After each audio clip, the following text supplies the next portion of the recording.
Now I will discuss with you what are the professional skills marks and how to score in the actual exams in the professional skills. There are five professional skills: communication, commercial acumen, analysis, skepticism, and evaluation. Examiner will provide you requirement in the actual question paper, like option A or part A. After that, examiner will ask you to use skepticism. Similarly, suppose if he says commercial acumen, he will ask you to use the commercial acumen. So all five professional skills must be tested in each exam. Number one thing. Only one professional skills will be tested per requirement or per part. As I told you that if question number one has three parts, A, B, and C, it is most likely that one of the parts will be asked for a professional skills, or maximum two parts will be asked for the professional skills. These marks per professional skills tested will always within a range of 2 to 4 marks.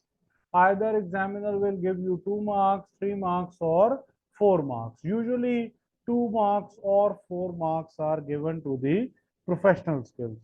Now, how to get good marks in the professional skills?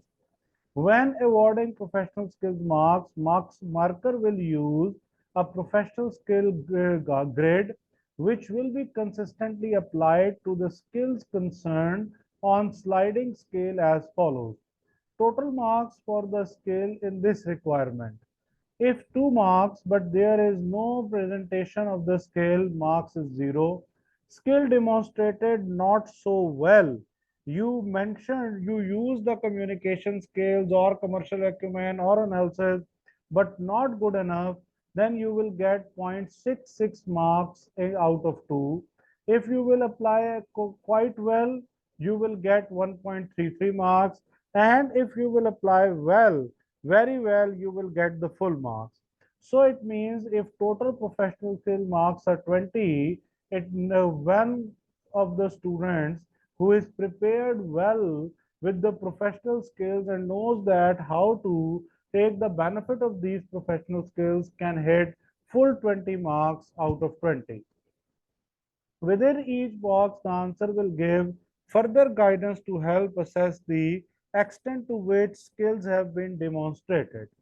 It is extremely important that you understand what these professional skills are in more detail so that you know what is being expected of you.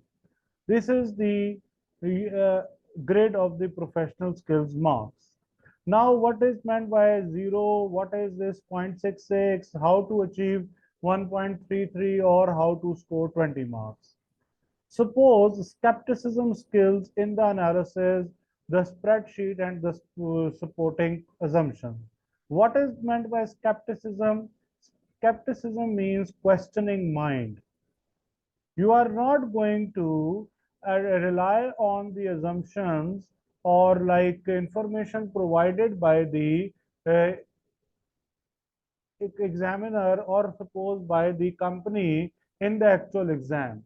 You are working as a consultant, or you are working as an internal auditor, or you are working as an external auditor, or you are a non-executive director of the audit committee. You are going to ask questions about different assumptions which are taken by the management. Candidate showed no evidence of skepticism, means you are not raising any question in the actual exam and accepted both the content and underlying assumptions, and you are going to accept the data whatever provided by the management to you without any question. The questioning mind is needed and you are not going to ask any question, so your marks will be 0 out of 2, right? So it means you are expected to ask the question. Then, although the candidate displays a cursory level of skepticism, they fail to challenge the assumptions cursory level of skepticism, but no assumptions were discussed, which underpinned the analysis and contained within the spreadsheet.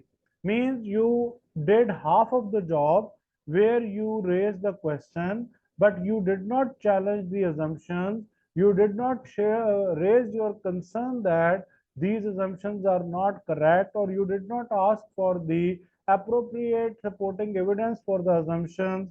Then you will get 0.67 marks out of 2.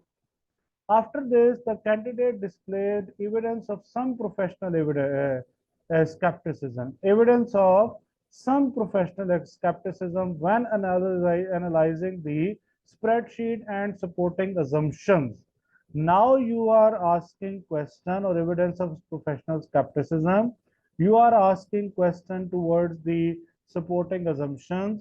However, this skepticism was not evident in the required critical evaluation of, suppose this question is the reference, but simply is saying that you are doing both the things. Number one is using the questioning mind, and number two, you are asking for the supporting evidence or evidence for assumptions. You are not going to rely on these assumptions which are provided by the management. When you are going to perform both of these jobs, you will be able to hit 1.33 marks out of 2. And lastly, he says that candidate demonstrated strong professional skepticism of the content of the company. Suppose you are raised the questions which are asked by or which are provided as an information in a specific exhibit. Now your professional skepticism is very much focused. Here he used the word of professional skepticism. Means you are raising concern related to specific exhibit together with the supporting market growth assumptions. If they are saying that our sales will grow by 20% per year, you will ask them, how did you calculate this 20% per annum? What are the supporting evidence that which will help you to increase your sales? And why do you expect that not only yes your sales will rise, the overall market is rise? Or maybe possible data provided in the question says that overall demand of the product in the market will fall, but our demand will rise. Then how? How is the concern which you will raise? This provided authority to the critical evaluation of the strategic choices presented. And here you will use the strategic choices as well.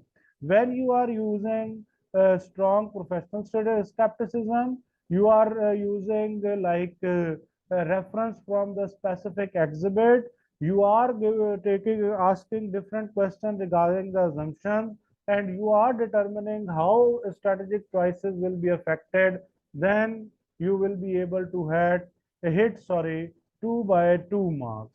So these are the four different techniques which can help you either to hit full 2 marks, or which can lose your marks. Any question? Okay. Now we will discuss one by one what is meant by professional communication and the commercial document and analysis and the rest of the two uh, professional skills. First one is communication. This communication is divided into three parts. First of all, inform concisely, then objectively and unambiguously. While being sensitive to the cultural differences, use appropriate media and technology. So use appropriate media and technology. Persuade using compelling and logical arguments, demonstrating the ability to counter argue when appropriate.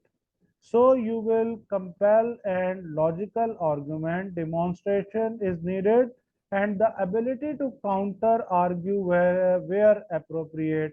You will counter your argument where appropriate or where needed. Clarify and simplify your complex issues. You will clarify and simplify your complex issues to convey relevant information in the way that adopts an appropriate tone. Appropriate tone means you are asking for the evidences and easily understood by the intended audience, and your intended audience is your examiner.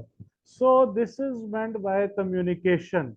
Communication means we both, me and you, are communicating with each other. If I am successfully telling you that what are the requirements of the SBL examination, then definitely you will be able to approach your actual exams more effectively or efficiently. So it means what? We have good communication with each other. But if we are not able to understand each other's point of view, or we are not able to understand what is required, this is called what? This is called poor communication, where we are not able to tell each other what is needed. So this is called what? This is called communication. Any question? Okay. Then he says that what is the appropriate medium? You will be asked to write the report. Report means what? Report means to follow the report form: to, from, subject, date, then introduction paragraph, and then the detailed report. You will get marks for it. If he says use the slide, slide means first of all draw the box in the actual exam. If the box will be available in your screen, you will make some bullet points, and after this you will give explanation. Then you write a letter or briefing documents. Briefing documents means briefing notes where you will give introduction, paragraph, and you will start your answer. So this is the appropriate medium. Now, what is meant by intended audience? As I told you that for you, your examiner is the intended audience. But when you are sitting in the exams or you are writing a report as a consultant, then definitely your intended audience is what? Your intended audience is either CEO of the company, your intended audience could be CFO, your intended audience could be directors, your intended audience could be chairman. So who asked you to do this job? The one who asked you to do this job, he or she will be considered as your intended audience. Then slide, is there a key underlying question they want to know? As I told you that how to prepare the slides. So this is what which is needed in the communication. Any question? After communication, the second one is commercial acumen. What is this commercial acumen? It is also divided into three areas. First one is demonstration, second one is judgment, and the third one is insight. What is demonstration? Demonstration means awareness of the organizational and wider external factors which can affect your business, which can affect your work or team in contributing to the wider organizational objectives. Judge, to identify key issues in determining how to address or resolve problems, and in prospering and recommending the solutions to be implemented. Then show insight and perception in understanding work-related and organizational issues, including the management of conflict, demonstrating acumen in arriving at appropriate solutions or outcomes. So this is what this is commercial acumen, or commercial acumen is the one which is focusing on the commercial side of the business. Now, how to acquire the commercial acumen? In an ideal world, you have worked with a number of different industries and gained valuable experience and insight as a result.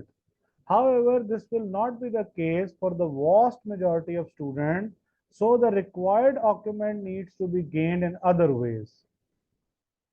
For example, when you study franchising, licensing, and joint ventures as possible business vehicles, you will see that a key issue in the real world is often how risk and returns shared among the different parties. So this is called the commercial document.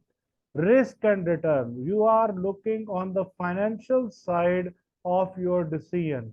How will be what would be the benefit of this investment?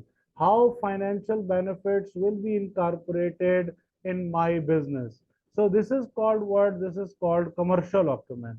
The best way to acquire the required insight to do wider reading, whether through newspaper, journal, or other sources, examiner have made it clear the students will be rewarded for demonstrating wider reading by bringing real life examples into their exam if needed.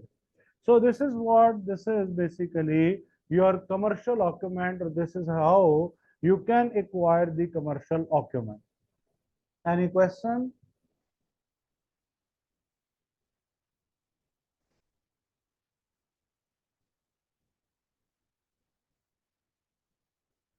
Then we have what? Then we have analysis. What is this analysis?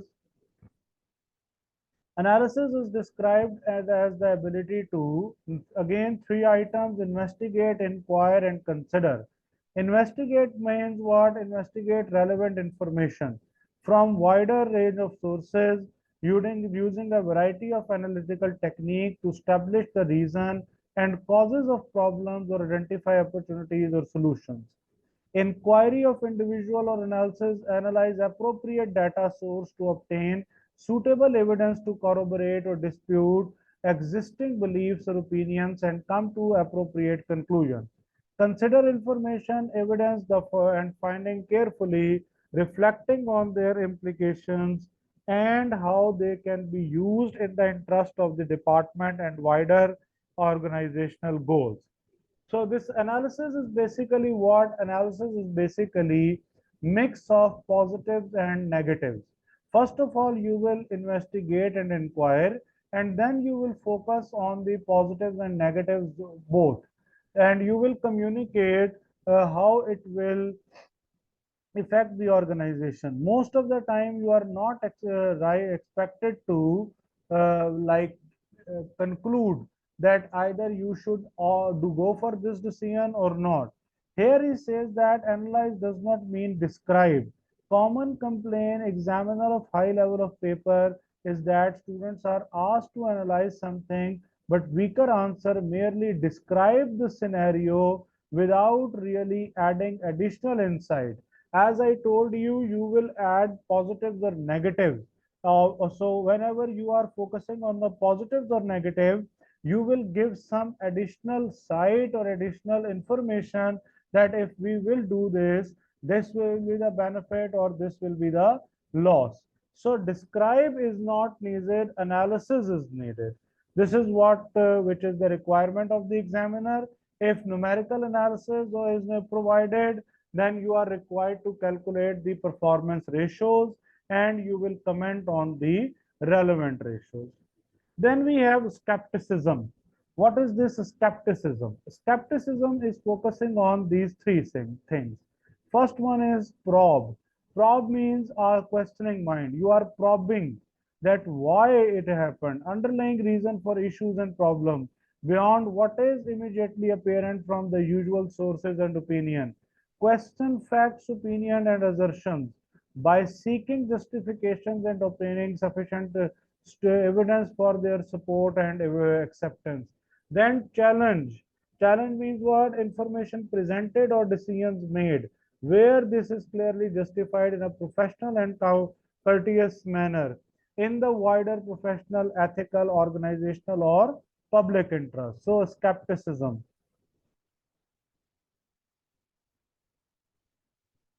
Then ethical perspective is like which one of the things are ethical and which are unethical. And the last one is evaluation. Evaluation is again divided into three. First one is assessment, and use professional judgment when considering organizational issues, problems, or when making decisions, taking into account the implications of such decisions on the organization and those affected. Estimate trends or make reasoned forecast of the implications of external and internal factors on the organization or the outcome of decisions available to the organization. Appraise the facts, opinions, and finding objectively with a view to balancing cost. You will balance the cost, you will assess the risk, you will assess the benefits, opportunities before making or recommending solutions or decision. So first of all, assess the current situation, then estimate the trends and use financial forecast, and then appraise your findings and opinions, and on the basis of that you can recommend that either organization should perform this project or not. He says that argument must be balanced. If you are looking for the uh, evaluation, your focus is financial and non-financial factors both. Where you are focusing on a long-term profitable project which has a positive NPV, but you will also consider stakeholders, not just the shareholders. You will also try to make a balance between risk and returns. So you will also incorporate implementation aspects. So these are the factors which are relevant or which needs to be considered. Prioritization is needed. What is the priority in your exams? Like, is the issue a strategic or operational one? A strategic one means long-term basis. Operational one means short-term basis. So in the writing, you will take care of this. How urgently is response is needed. Either organization can delay or not. How potential impact or material impact, we will look at the material side of the this. How likely is the issue to materialize? Means materialize means how can we take the benefit from this issue if there is opportunity of benefit is available. Then we will also consider ethical stance or ethical aspects of that particular decision and relevance of the issue to the key question that is being addressed. So this is called what? This is called your 5 skills and overall introduction of the SBL which you are expected to deal with. Then further in this chapter, he has provided some examples, what kind of questions you can face. So this was the whole introduction of the SBL, how the question will be asked in the actual exam, how will we prepare ourselves for the actual exams, when pre-seen material will be available, and how to read and understand the pre-seen material. I will tell you before the exams when pre-seen material will be available in the August, and we will discuss that pre-seen material. This is what the whole introduction of the syllabus. Any question?